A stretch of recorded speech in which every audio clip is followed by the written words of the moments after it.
Planifier leur bonheur, l'amour c'est ça, aimer les autres sont condamnés. Je sais de quoi j'ai peur, il veut papa m'a montré.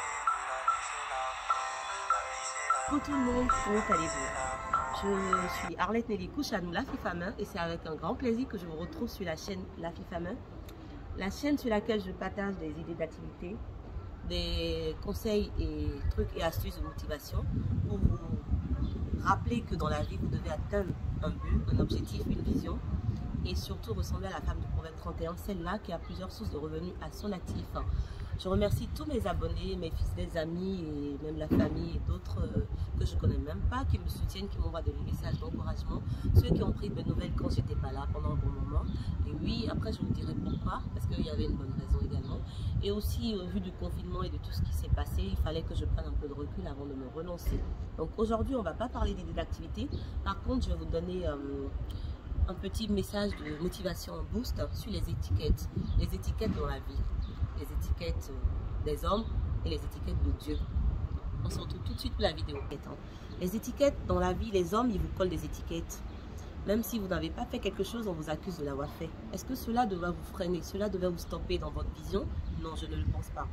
Pour ceux qui sont un peu spirituels, lorsque le Christ est rentré dans la vie de quelqu'un, sachez que ça change toujours. Est-ce que vous connaissez l'histoire de Rahab dans la Bible? Comme celle Rahab qui a aidé les espions et qui est devenue une bénie de Dieu parce que de la prostituée, elle est devenue plutôt celle qui a aidé les espions. On n'a plus retenu la prostituée, mais on a retenu Rahab qui a aidé les espions. Il y a également Anne comme la mère de Samuel et non comme la femme stérile. Anne était une femme stérile.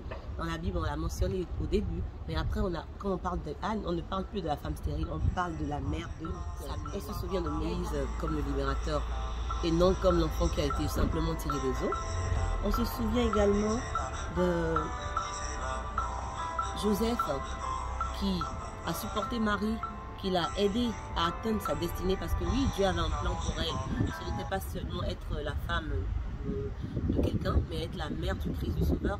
On se souvient de tous ces hommes-là. Donc quand je regarde tout cela, je me dis, mais les hommes, ils nous donnent des étiquettes justement par derrière. Sur le dos, il y en a même qu'on n'a même pas idée. Il y en a certains qu'on ne se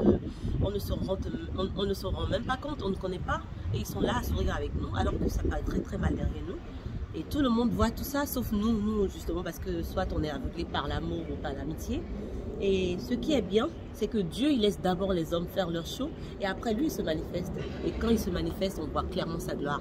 Donc, quelles que soient les étiquettes qu'on vous colle, je vous assure que Dieu, il les retire et il vous ramène de bas en haut.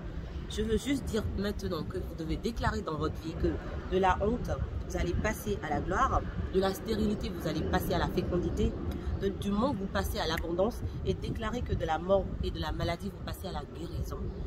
Les étiquettes des hommes portent une marque, mais celle du Seigneur porte une marque encore plus grande. Je fais ce message en dédicace particulière à un couple ami à moi qui passe vraiment par une période tumultueuse. J'en garde les détails, mais quelles que soient les étiquettes qu'on leur collera, je leur demande juste d'être patient parce que dans le temps de Dieu, la gloire elle sera visible, mais de ouf. Donc, quel que soit ce qui vous arrive dans ces temps-ci actuellement, sachez que c'est le temps des étiquettes et que Dieu va l'enlever, il va vous repositionner, il va vous restaurer, il va vous donner la meilleure des étiquettes.